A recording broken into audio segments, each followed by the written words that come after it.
Alrighty, hello everybody. That's good. The echoing feedback has stopped well. That's a great start. Okay, fantastic.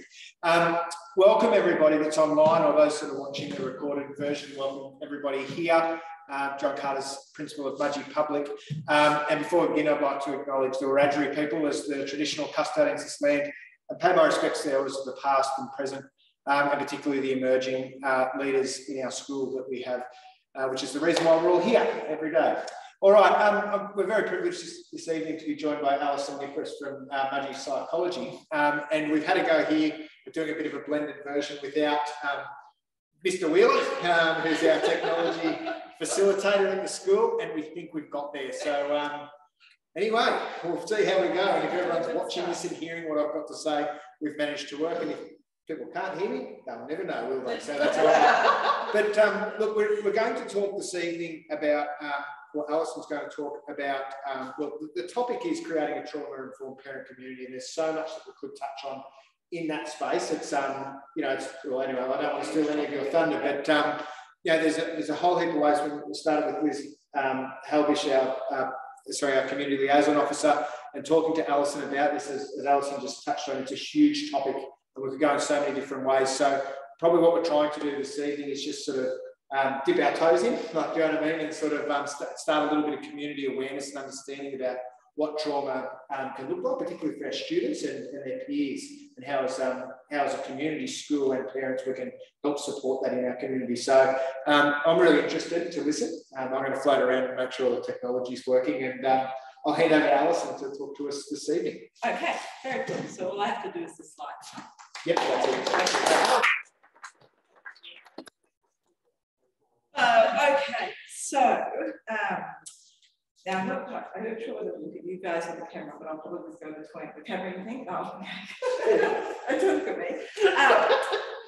So, in coming up with talking about a trauma-informed parent community, I decided that it's, I guess, two things, but the big thing is to develop an understanding of what trauma is, what it looks like, how it affects development, because then we can understand, you know, some of the behaviours that we might see in kids who have a trauma history. And I want to preface this by saying, we often won't know if it, I mean, I might because I'm a psychologist, but you might often not know if somebody has a trauma history. And so that's tricky as well. But essentially, and I'm going to move into my,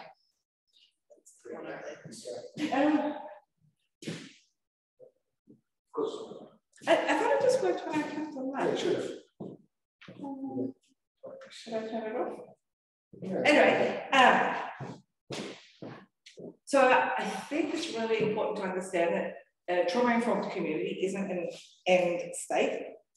The understanding of what trauma is, what it looks like, is actually evolving, even in the professional field and in the clinical space. And it's not the case that everybody needs to pretend that they're a professional or a therapist or a psychologist. That's not what this is about, because obviously that's really appropriate. But we just, you know, it's about building some awareness and understanding of humanness and what kind of can happen when people get traumatized and what that might look like. And essentially, I guess, thank you.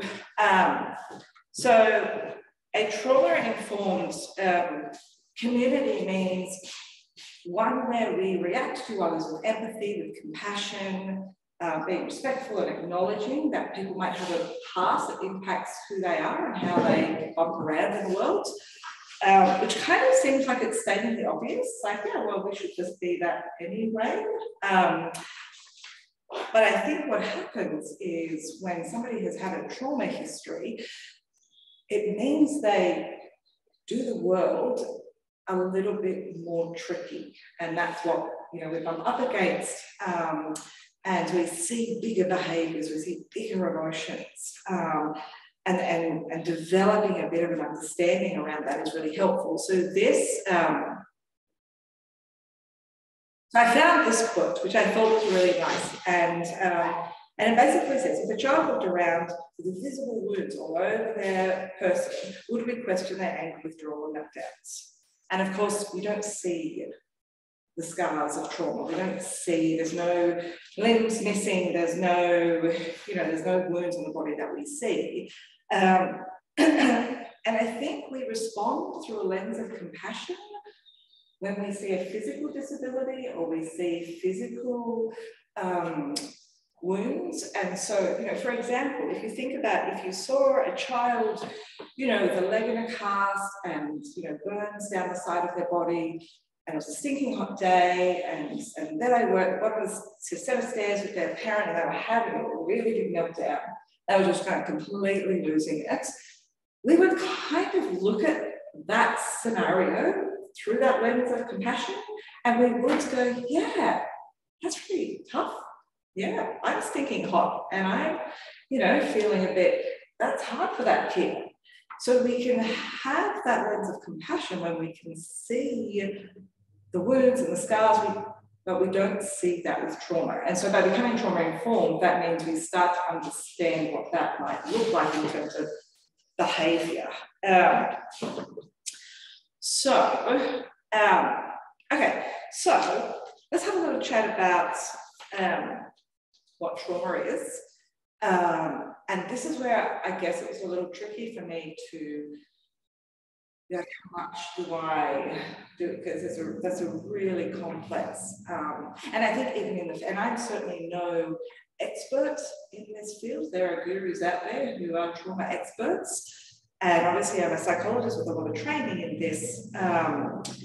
So it's a really big thing for us to try to go through anyway.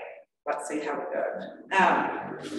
First of all, I should say that the very basic definition of what trauma is it's a normal reaction to an abnormal event. So it's an incredibly intense emotional response to being in a situation where my life is at threat, or I perceive my life is at threat. It actually doesn't matter if it's an actual perceived threat. And it means that we have essentially a natural recovery process to trauma events, not really designed. Our brain is designed to do anxiety, and it's designed to do stress, not really designed to do a lot of trauma.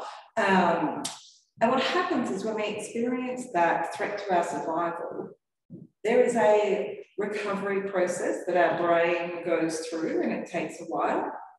And our brain can do that if in that process I'm in a place of safety and I am in a supported place where I can be grounded and my brain can do what it needs to do to recover. And if all of those conditions are right, I kind of, might come out the other end with that trauma event, okay.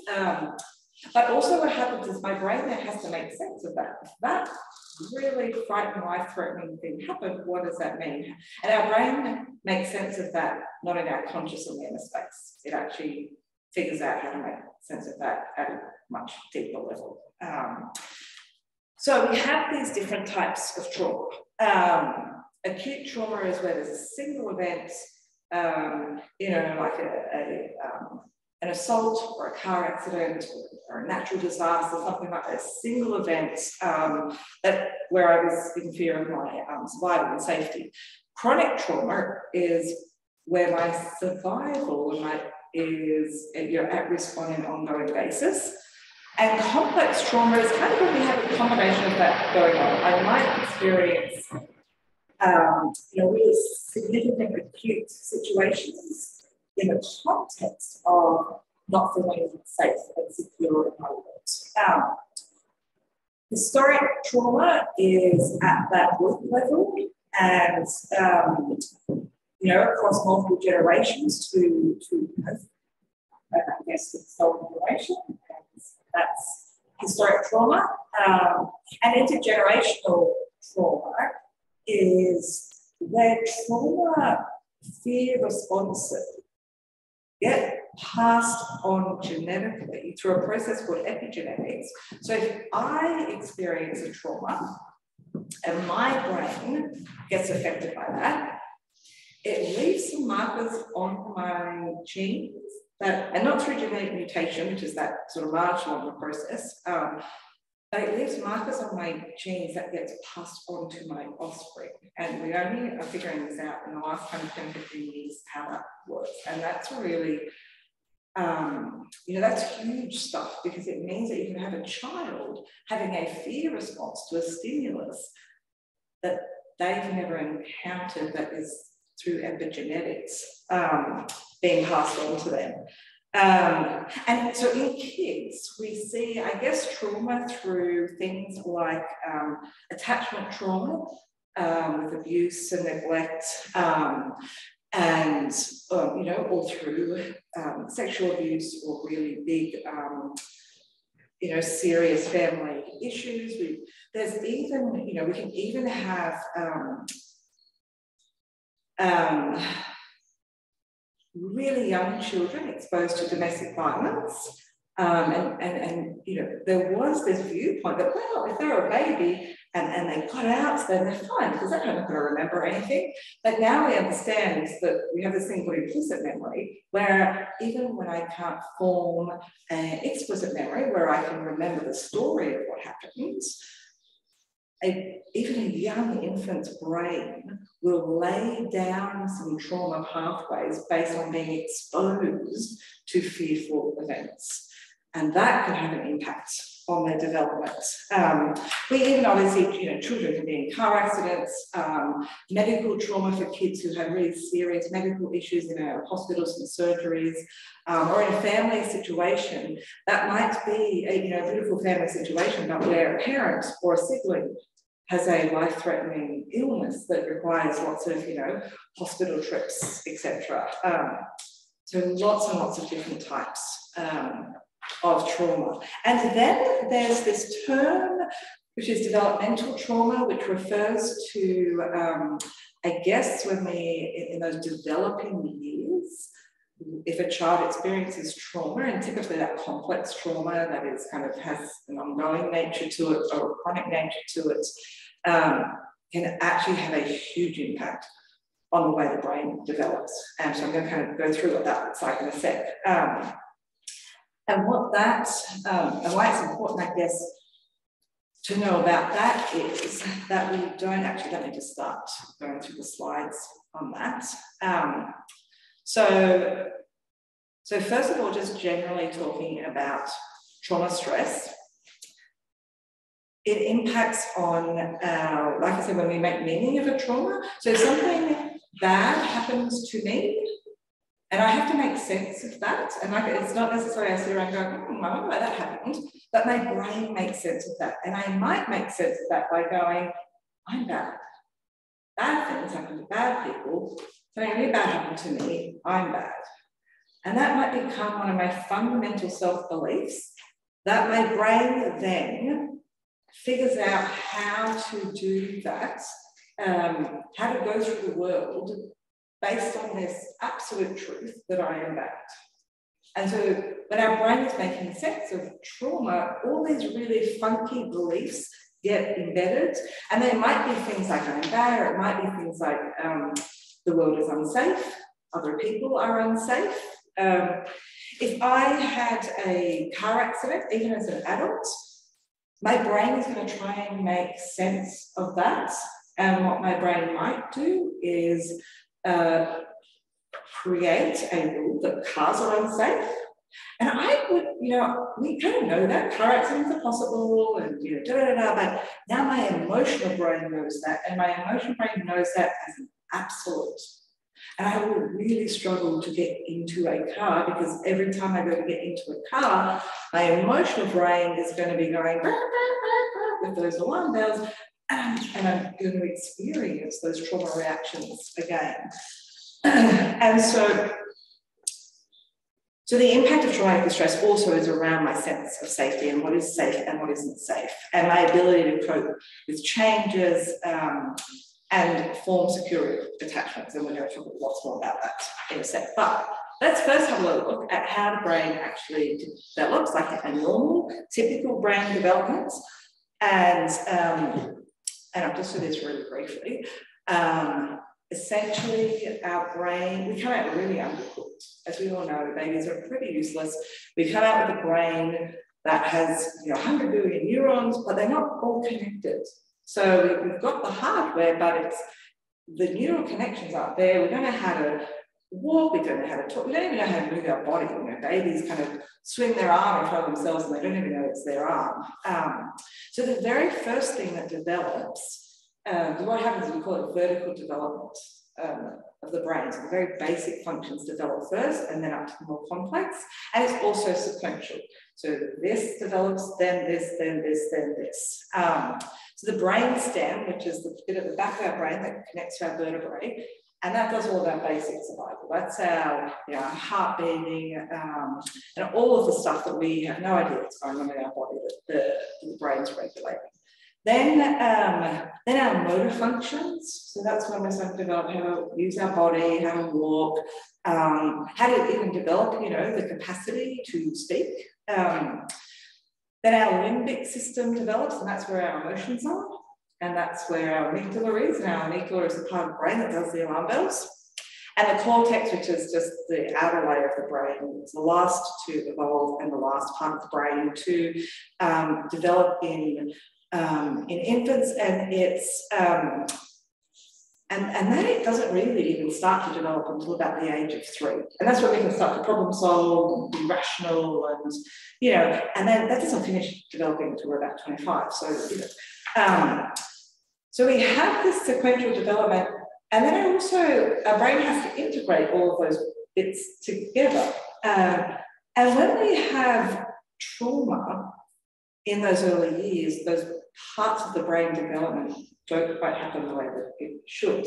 And so we have a brain that doesn't quite work the way that it is supposed to. So what that looks like in a typical development where there isn't any trauma, the brain nails the survival thing. It's like, yeah, know how to do the survival thing. And it nails that not because of any other reason, but the world around the brain and the world around the person give a sense of safety. That comes from my experiences are that I'm safe, my experiences are that I can regulate my emotions, and that's happening for me and with me initially. Then my brain can start going on to figuring out how to do the social thing and how to do my emotions and how to problem solve and all those cognitive kind of things. What happens in a trauma affected brain is all the resources get stuck on survival. So not a lot of resources can go to developing those other things around regulation and our social and emotional skills and even those kind of cognitive skills. So we kind of get a little stuck, and it's why lots of kids who experience trauma act really instinctively a lot of the time in a way that doesn't make a lot of sense and in a way that they can't even make sense of.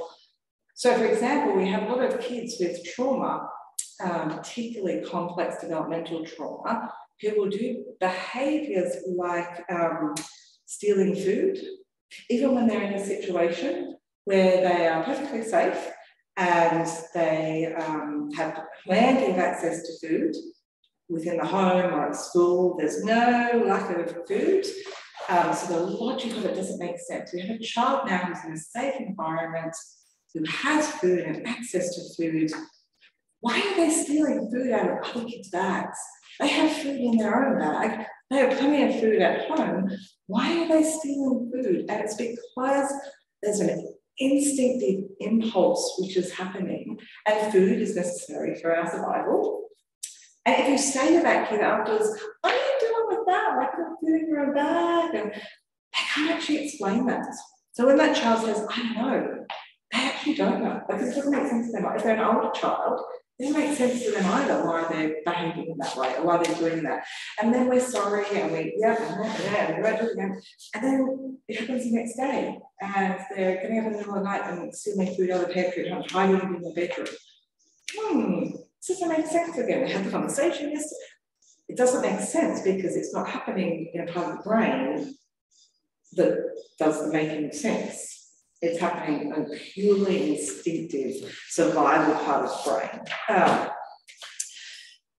I love this quote as well. And it is, trauma compromises our ability to engage with others by replacing patterns of connection, patterns of protection. Yeah, right? So typically, human beings seek connection with others. We are a social, we require connection with other people. But if I'm operating from that instinctive survival mode, I don't really do that. I'm having social interactions, but I'm all about survival and I'm all about protection. And I would see other people often as a source of threat, even when obviously they aren't.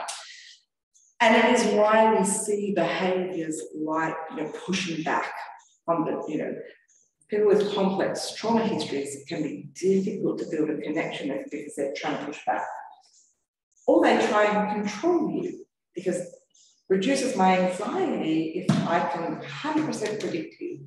And I can 100% predict you if I can control you. Now, obviously, that's not how it works, but that's what the brain's operating at. So a point about social development, it's, we see kids with trauma histories, whether it's that complex developmental trauma or even just chronic or acute trauma, struggling to develop the social skills. They can potentially miss those windows of opportunity when the brain is developing those social skills, like social problem solving, social communication, reciprocity, and how to understand other people and how to present myself to other people in a way that's acceptable and sociable. And if I miss, my body and my brain goes on, but I've missed developing some of those skills, that's going to come up in my social interactions with other people, with other kids my own age. And we get this, some really distorted rules about other people. Other people aren't safe. They are the source of my pain. They're not to be trusted. And that just gets applied then to everybody.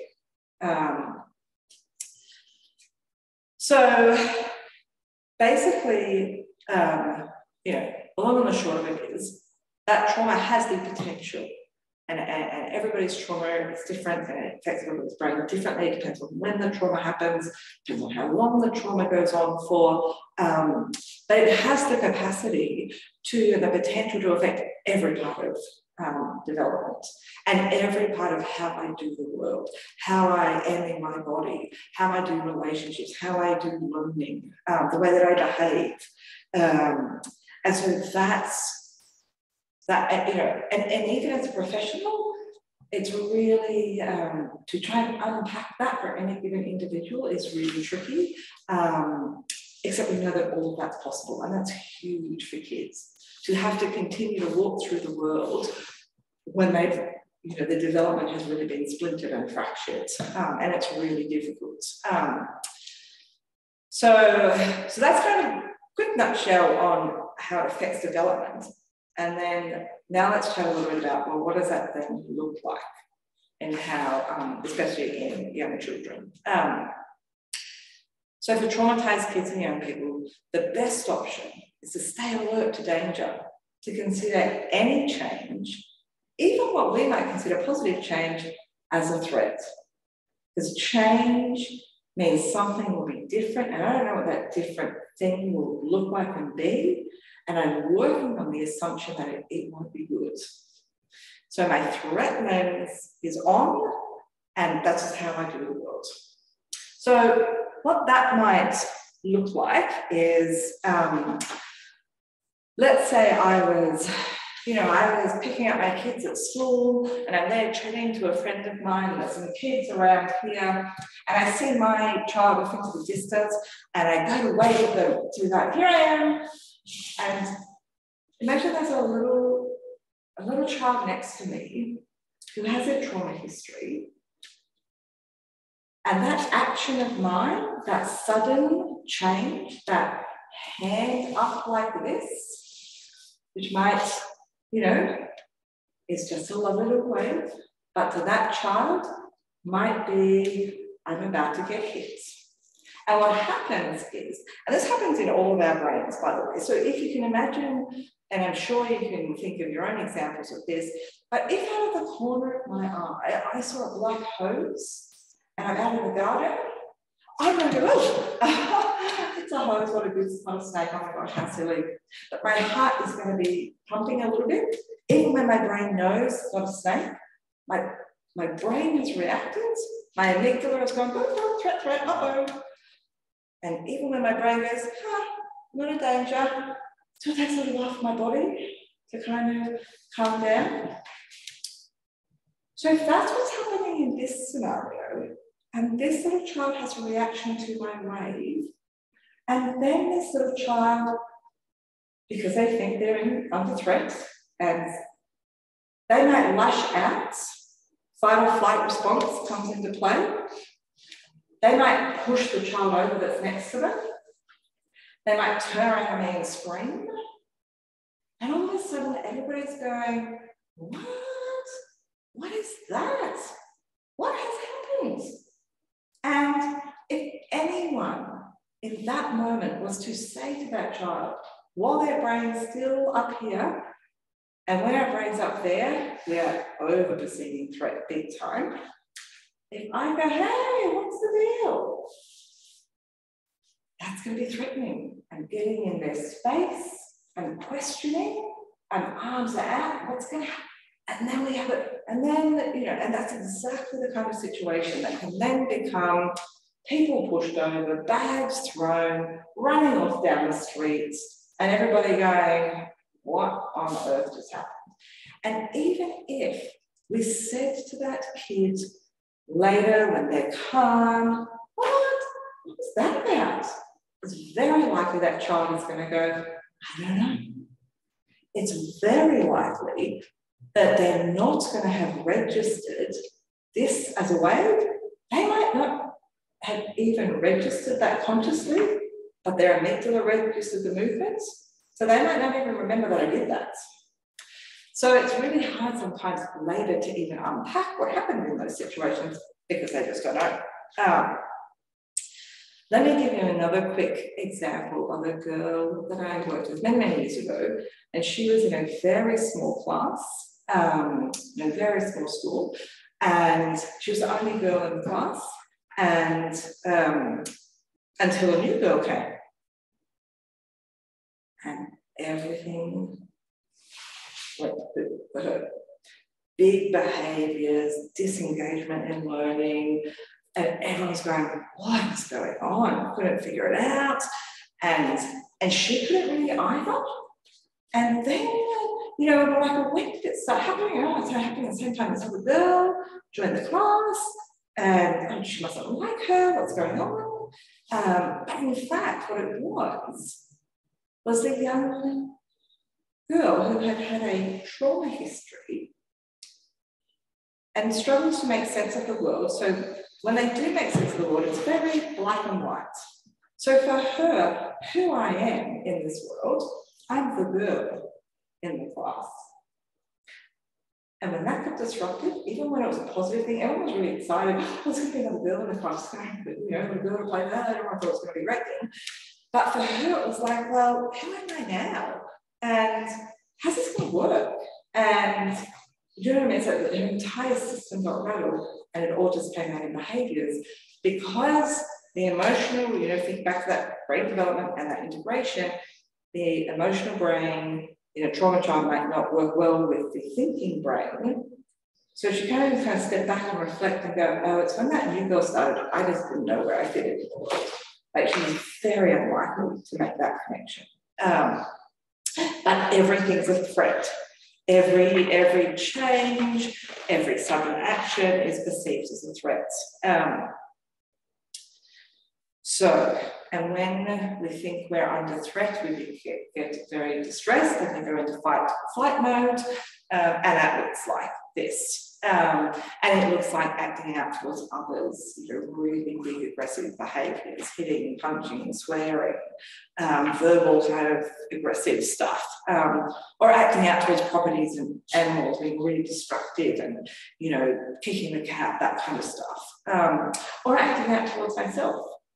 And that's self-harm stuff that we sometimes see.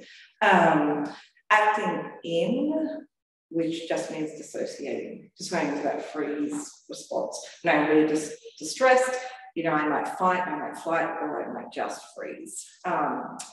And that last one, which is avoiding, and that is that flight stuff, just kind of refuse to be there. I'm just going to try and get out of whatever's happening. Literally running away, hiding on tables, or just refusing to participate. And a really good, and I'm going to do the hand model, I'm sure you guys are all kind of across, but I think it's really, really cool. And that is to think about our brain like our hand, and I don't know how well everyone can see, hopefully well enough. And if you think about your thumb as the amygdala, and that's the brain's alarm bells, and then this is my limbic system, the emotional part of my brain, and my fingers are my cortex, which is the thinking part of the brain, and my brain stems down here. And we can add to that another part of the brain, which is the hippocampus. You know, I think of that as the outside of my hand here, and that's the part that's responsible for memory and linking things. One of the ways to think about when we are in distress is this idea of flip the lid. So when my amygdala takes over the brain, when my amygdala goes, wait a minute, we're under threat, and it flips the lid, and that really smart part of our brain that does thinking, the rational thinking, reasoning, the logic, concentration, the focus goes offline, not available. Can't access that. Trying to censor somebody in the middle of a panic attack, trying to censor somebody in the middle of a rage, and they're literally incapable of doing it in that moment because their brain has gone offline. And that's what happens to kids where we get these big, really big behaviors, and they really are out of control, because the part of the brain that I need to control my impulses, to think through the best decision, to think about consequential behavior. If I do this, then I'll get in trouble, so I'm going to not do that. Well, that requires this to be online. And when I'm under threat, I'm flipping my lid. And so some kids are doing that all of the time. And those behaviors look like this. So here's another little kind of, I'm not going to go through all of these, but it does give us, I guess, some other ways in which we might see trauma in kids. For example, this over-apologizing that some kids do, because they don't actually know how to repair a breakdown or a rupture in an interaction or in a relationship. And so, and they're not, you know, you might apologize for something, okay, that's cool, let's move on. Their sense of safety has been ruptured. And so they have to keep trying to get you in to make sure I'm safe. And so we get over apologizing. And then the other end of that is to get that pushback. Screw you, then, don't care, not talking to you, hate you. We get things like perfectionism, because I'm just really trying to control the world around me, because if I can control the world around me, then I'll be predictable, then I'll be safe. And, you know, lots of self-sabotage, lots of anxiety, hypervigilance, which is that kind of like looking for the threat. Where is it? I've got to be ready for it. So I'm in hypervigilant mode. Okay, I won't go too long about those ones. This one I think is kind of useful to think about, particularly when we're talking about kids. Kids who are at school, where we're doing a lot of socializing. It's a big part of our life. When we're at school, 6 hours a day, 5 days a week, we're around other people. And trauma can sometimes cause kids to just really not know how to do those relationships. So we get this rejection of others, and other kids are really trying to bring them in and try, but they just keep getting pushed back and rejected. Or we sometimes have kids who have this insatiable need for love, for affection, and they can become over the top and in the face of another child, possessive even, and not know how to navigate a triad.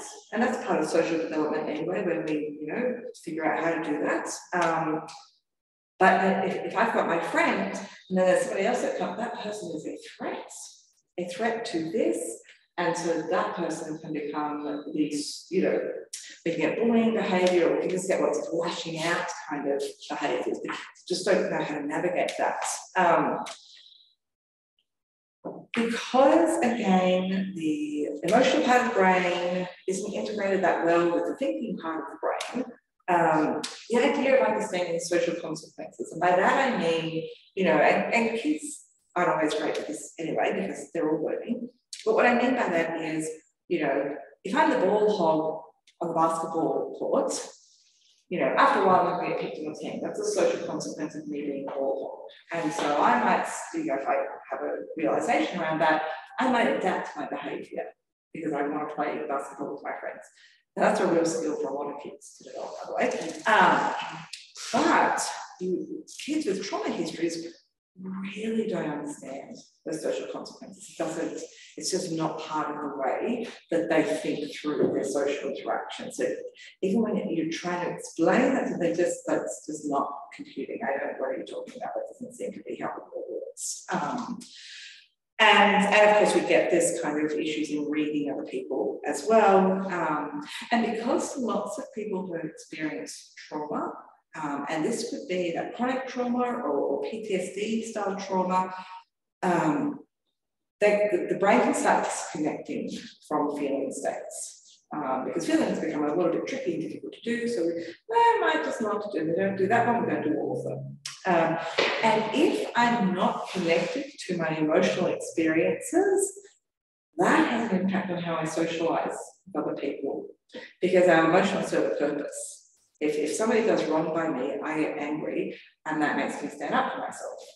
If I've done wrong by someone else, I feel guilty, that makes me want to go into repair mode. So our emotions are really important for helping us know how to respond to the world. And all kids are kind of developing that over time.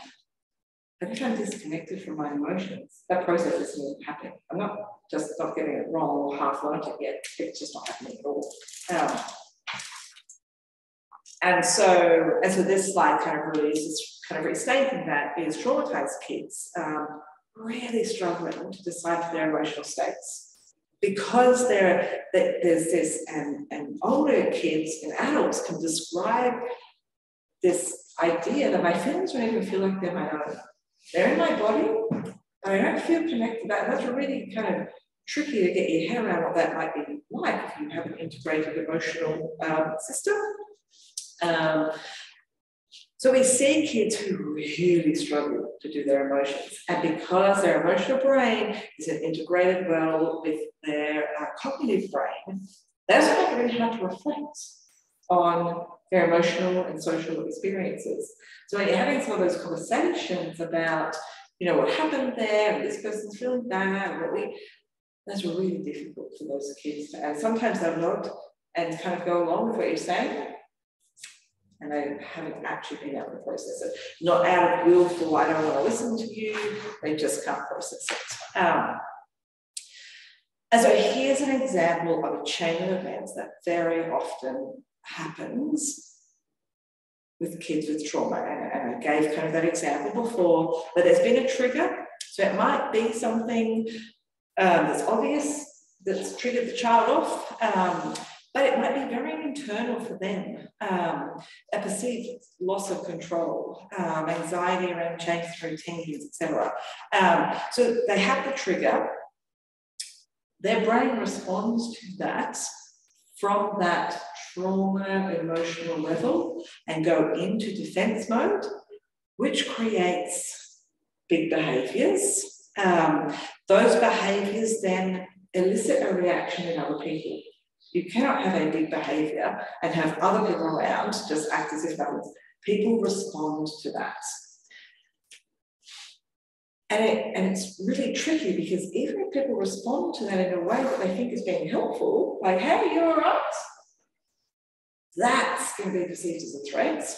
The reaction gets even bigger and they're getting a much higher level state of distress that we have to come down from. And the more distressed we are, the more we flip down lid, the longer it takes for that to come back. Okay. So let me talk a little bit now about this idea of building a trauma-informed community and what that means. and how that's kind of relevant to us. And trauma-informed first came around really in terms of professional spaces, trauma-informed care by professionals like myself, or in hospitals or health systems, school systems, kind of this notion of trauma-informed care. And now that's kind of, we've got a broadening of that into trauma-informed communities. And that doesn't mean, like I said before, that everybody has to kind of be a pseudo-therapist or, it just means we have that lens of compassion. Because to heal from trauma, I have to feel safe. I have to be experiencing safety. And it is in my relationships. I have to feel safe in terms of my environment. My environment needs to become, I have to feel safe in my environment. But particularly with developmental trauma and attachment trauma, it is through relationships and my experiences with other people. And this is whether it's my key caregiver, my parents, my teacher, or the guy walking the dog down the street that I just passed. Every interaction builds a bank of positive relationship experiences, which rewires those emotional pathways that my brain was struggling to do. That social development stuff gets a chance to develop, and my sense of safety in relationships. But it's not just, this one person in my life who, is kind to me and is calm. There's one interaction I had this one time with these other kids. It is over, and to rewire that trauma stuff, it's so deep. It takes a lot of time and a lot of interactions. So we talk about this idea of, instead of looking at somebody or a child kind of, who's off the charts, behaving really badly with this kind of idea, what's wrong with them? But rather, flipping that to the question around what happens to them. That curiosity around, because most of us, frankly, know, if we can do well, we will do well. If I can be, it's far better to my advantage to be nice to people. And so if I'm not doing that, why is that? What is going on for me that that's not happening? And how to, as parents or as adults in the world of children, how do we get kids to do this? Because it's not creating a trauma-informed community really is a responsibility of the adults, not the kids who completely had trauma, nor the kids who haven't been trauma. It's not, this is up to the adults to support this process. So let me give you an example of what that might, how we might model that. We might just generally model that when we're out and about, in town, and we see somebody kind of, something's not going right for them and they're getting all a bit cranky and they were rude to the, whoever. When we think out loud in those situations, over time, that, kids soak up what we say so much. And so what we might say is, if someone's being rude, they're being rude, and that's rude, and not nice for the other person on the other end of that. And so we can kind of make a statement about that. But then we can also kind of use that curious lens, and we might make a statement like, looks like that person's had a really hard day. I'm not going to make any presumptions about that person and their history and what is or isn't going on for them, because it may just be a bad day. Looks like that person's had a really bad day and they're struggling to be nice to the person behind the counter. We're not nice to the person behind the counter. But I reckon that person's not having the best of days. And on we go. We don't have to have a big old conversation. We don't have to, just kind of think out loud. So that's the stuff that our kids soak up. The other thing that we can talk to our kids about when they've had really tricky, I have no idea how to go for time. When kids have had, I almost go at the home stretch. If there's been a really big scenario at school, one of those table flipping, chair throwing kind of things that have happened at school, some kid has clearly, flipped their lids. And they come home and they tell us about that. Oh, Mum, today, Benny just won. We all had to go out and run, Well, first of all, we need to check in with our child. We're modeling how to respond to somebody who has had a difficult experience. So we might say something like, gee, that sounds a bit wild. That sounds really tough. And then we might say, tell me what happens. Because we can't make presumptions about what happened or what their viewpoint is on what happened, and we want to hear that. And then we might say to them, and how are you doing with that? What was that like for you? And give our child the chance to kind of debrief on anything that they might still be feeling rattled by it or upset by it, and we can attend to that. That's really important. And if they're really rattled or really upset by it, we need to really attend to that. Do you know what? That's really rattling. I wonder if it's going to help. How about we, and you go and attend to that. And at some point, and sometimes it's in the moment, depending on, how they're dealing with it, or it might be a little bit later, then you might say something like, it sounds to me like Benny had a real hard day at school today. Man, if Benny got to the point of flipping a desk and throwing a chair, I wonder what's going on for Benny. And you don't have to have the answer to that, and your child doesn't have to have the answer to that.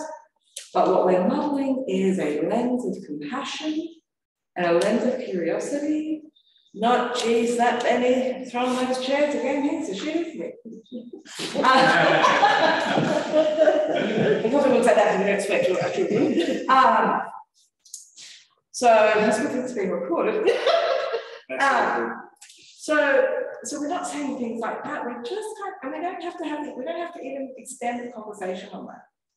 Your child might say something like, well, it was when the teacher asked him to pack up his colouring in. Everyone else to pack up their colouring in, and you might go, sounds like he just didn't want to pack up his colouring in. He was probably really in the zone. He didn't want to pack up that colouring in. And again, at the moment, don't need to have the answers, don't need to have any theories on what's going on, just kind of, a tough day too. Yeah. If he was doing that, Now, here's the other thing that's really useful is the hand model, flip your lid, really helpful to talk to your kids about that. And so you can either talk them through this, you just Google flip the lid hand model, and there's a bunch of little YouTube clips, kid friendly on that, so they'll explain that. Because then you can start to say stuff like, oh, something happened for Benny. He flipped his lid. He really wasn't in control of what he was doing. The part of the brain that makes good decisions, all right, working. Yeah. And then again, that's it. But it's really the other thing that's really helpful is some kids in those situations, before perhaps it gets to being taken out of the classroom, want to go in and help. They want to come, they want to help. And it's useful for kids to understand that when we flip our lid, not just Benny, but you, me, every human being on the planet, when we flip our lids, they're really not that good at taking on advice. Because the part of the brain that does it isn't working. They're really not that good at people coming really close to us, and the amygdala is going to go burr, burr. What's that mean? That probably means we give people a bit of space when that's happening. To a child, we would say, give them a little space and go and grab an adult, if there's not an adult around, obviously. So, and kids can understand this idea of they can understand then, oh, yeah. And if you have kids who are very verbal, you know what's also not a good idea is when someone else has flipped their lid, saying to them, looks like you flipped your lid. Not really helpful. That's not going to go down well. Not yet, but I'll show you. Yeah. Now the table's going to get flipped. Okay, so there's this, you know, it's also really useful to talk to our kids about this idea of, we just kind of, you know, that which I think schools do really well, this idea of inclusion, regardless. And like I said, we're not going to know who does and doesn't have trauma histories. We're not going to know who's had this happen to them or who's got this going on, you know, but it's nice to kind of promote this, you know, because if I'm acceptable to other people, if they ask me to come and play a game, if they ask me to be part of art club, well, if I'm acceptable to them, I must be acceptable. And that has to happen over and over and over and over again for the brain to kind of really take that on board. Okay, this is kind of one of my last points. And this, because this is another lovely way to talk to your kids about other kids who are struggling. And in our family, from the very beginning, we had this little motto, because when your mum's a psychologist, you have to do things like that in the house. And ours was life's about learning. And what that meant was that, because both of my kids have big emotions, which led to big situations sometimes. And so we talked about life's about learning. Yeah, so we just kind of, we sort out what we need to sort out. Life's about learning and we're moving on. That became really useful. And I didn't kind of, I guess, plan for this, but I remember Jess coming home from school one day. She was in probably year 3. And she was, and Jess was very, you know, listening to the teacher, very compliant little girl in the classroom, doing all the right things. And she was being seated next to this boy who struggled with lots of those things. And she would come home and go, Mom, it's so frustrating. And let's call him Tim. You know, Tim, he never listens to what the teacher says and he never knows what to do. And he's always borrowing my ruler because he didn't get his out of his tub. And he's always saying, Jess, what are we doing now? What are we doing now, Jess? And it would frustrate her goings. You should just listen, Mum. Oh my goodness. And so first of all, we validate what's going on. Yeah, that sounds frustrating. Because you just like to, you're a good listener, you get in and just kind of get on. You've got your rule workers, you heard that, yeah, oh, that's frustrating. Here's the deal. Here's the deal. Life's about learning, remember? And I reckon, I'm guessing, Tim is taking a little longer to learn about listening to the teacher at the right time, taking a little longer to figure out what book he needs for what lesson, and yeah, you've been doing it for a term. I think it's taking him a little longer to learn about that. Yeah. And then she'll be getting so frustrated. Yeah, it's frustrating. And you know how you've taken a little time to learn how to do your frustration? This is one of those things a couple of years ago that would have caused you, the table problem. So if you're relating them back to each other, what I actually said to Jess as well was, do you know what? You know how you hate times tables? It's really hard for your brain to do times tables. All the other kids, and you're like, oh, I can't. Yeah, I mean, I don't know how 10 years with times tables, but I think it's like that. And then she got it. Oh, yeah, it's taking me longer to figure out times tables. Other kids are doing that quick. It's taking Tim longer to figure out how to listen to instructions. Yeah, okay. And I said, I'm sure there's stuff that he's really good at, right? Yeah, it's really fast, Mum. Yeah, when we do squat, he's like fast. Yeah, wow, see? So now all of a sudden we're seeing Tim through a different light. We're seeing Tim through the light of a kid who's learning how to do that. And so I said, I wonder what's more helpful for Tim when he's learning how to listen to the teacher and get the right equipment. I said, when you're doing your timetable, is it helpful for me to go, oh my God, Jess, we just did that. We just did the 2 timetables. Patience. That's what we're going to do. You know what, if he borrows your ruler, no big deal. Gives it back. Yeah, always gives it back. Oh, he's learning about sharing. Cool. So, you know, there's this way of kind of talking through to yes, you're frustrated, I get that, that's okay. But also, you know, school's not just about learning times tables, and that. Some kids take a little longer to learn how to listen to instructions. So that, I think, and then, you know what, it can get to a point where, you know, whether your child is saying, he's just like, he's taken my ruler and he's thrown it over there, or it doesn't give it back when I need it, it's getting in the way of my learning. And that's the point where we go, maybe now's the time to have a chat to your teacher. Yeah. And that just means a conversation. And if you've got a child who's like, can you do it? You know, how about we figure out how to do it? Let's come up with a way that you can say that to your teacher. Let's talk about what that might sound like, when you might do that.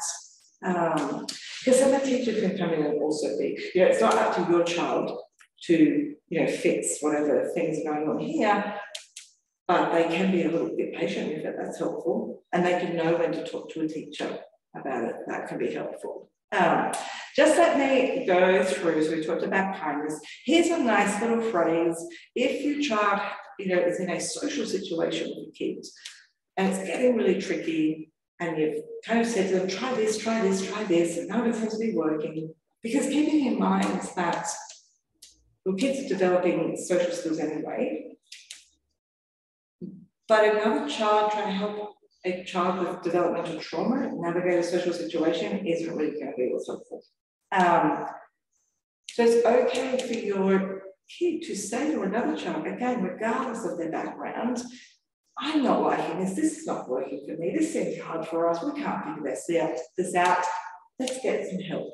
Let's get some help. Not, you're doing my head in, I don't like you, I'm telling the teacher.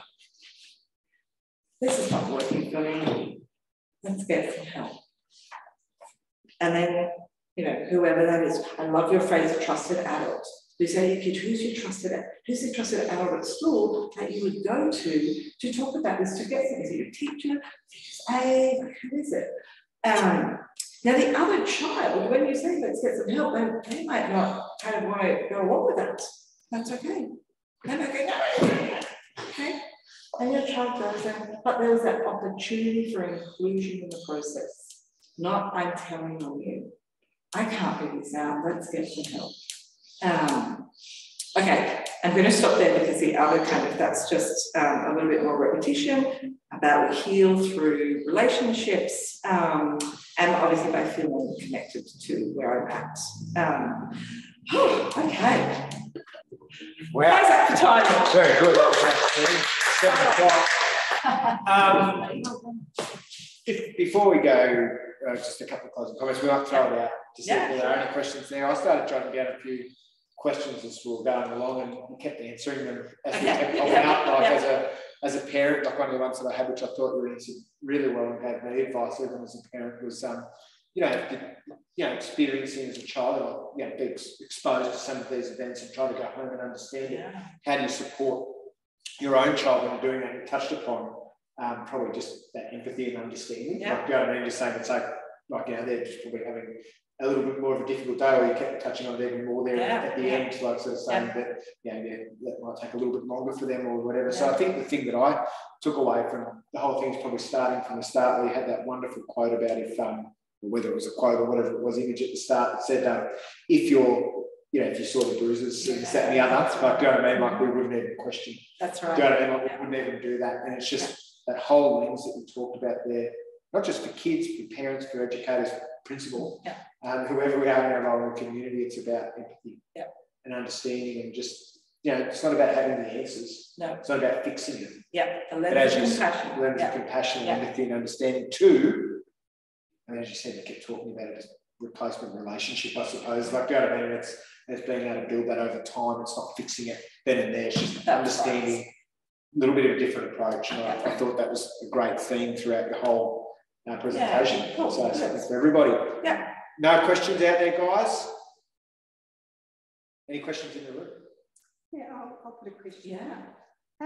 I'm curious about, like, when in your practice, a lot of these behaviours that you see in the way that they present themselves are also common in other diagnosis, disabilities. So, you know, your ADHD or autism. Yeah.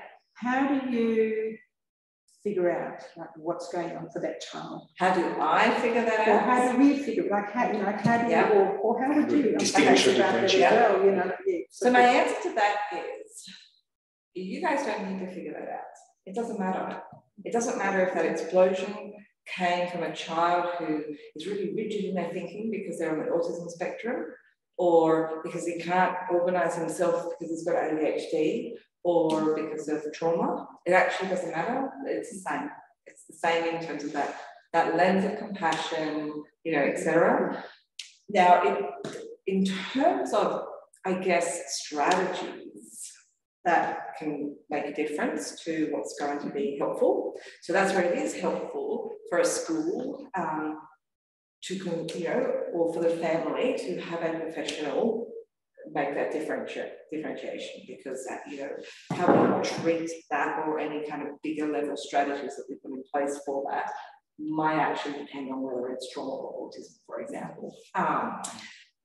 The process of figuring that out is tricky because there's a lot of overlaps. Kids with trauma, you know, have incredible difficulties reading others in social situations, responding appropriately, knowing how to join, as do kids on the autism spectrum with developmental delay or with ADHD even. But there are assessment processes because it actually is different when you look behind the behaviour of not knowing how to read social cues. When you actually figure out what's going on behind that, it becomes very clear whether that's embedded in a trauma brain or an ASD brain or whatever else there might be diagnostically. Yeah. So I suppose the follow-up from that is, are there situations where we would need to explain that to a child or a strategy to a child, or are we much more likely to be in a situation where we're just going to be looking at that compassion lens? So it's too difficult to so to take my example with Jess in the classroom when year 3 with the boy, it wouldn't have mattered in terms of what I told her, which was lens of compassion, life's about learning, and he's taking a little longer to learn. It doesn't matter to her why he's taking longer to learn that. It's not appropriate for me to say, even if I knew, it's because he's got autism, and autism kids on the spectrum don't have great executive functioning skills or trauma. You know, that's irrelevant to her. And just be patient, again, that's the same advice whether the child had ADHD or was a trauma child. You know, the point at which you can't manage that, go to the teacher. Again, it doesn't matter. It might matter from the teacher's perspective how to manage that, what actually is going on for that child. But it didn't matter from Jess's perspective. It didn't matter that she knew or didn't, because you know, as we just saw, it's really hard for us to understand what trauma is. Never mind trying to explain that to a kid. So yeah, it doesn't matter. Yeah. Well, nothing else out there online? Well, just on behalf of the school, I'd really like to thank for presenting tonight. So incredibly informative, as I said, just dipping the toes in there. So much more to explore, all the different parts of that, from recognising, understanding, and strategising as parents and as I said, as educators. Also want to thank Liz Halbish for her work as a community liaison officer in organising this evening, and it's great that we'll have this recording available for our community for some time. Yeah. You know, as I said, it's a very informative session, and I was thinking of so many things, as I said, in that parent and educator lens going, you know what I mean, like where to go ahead with this. So thank you very, very much for your time. It's really greatly appreciated. And to all those online, thank you. If you've got any questions, you know, feel free to send them through to me, and we can try and get some answers down the track as well. If you think of things, if you're watching this recording, please do, and we'll send them off to Alison. I'm sure she'll have conversations. Absolutely. Yeah. Okay, excellent. Thank you very much. I'm going to turn this off.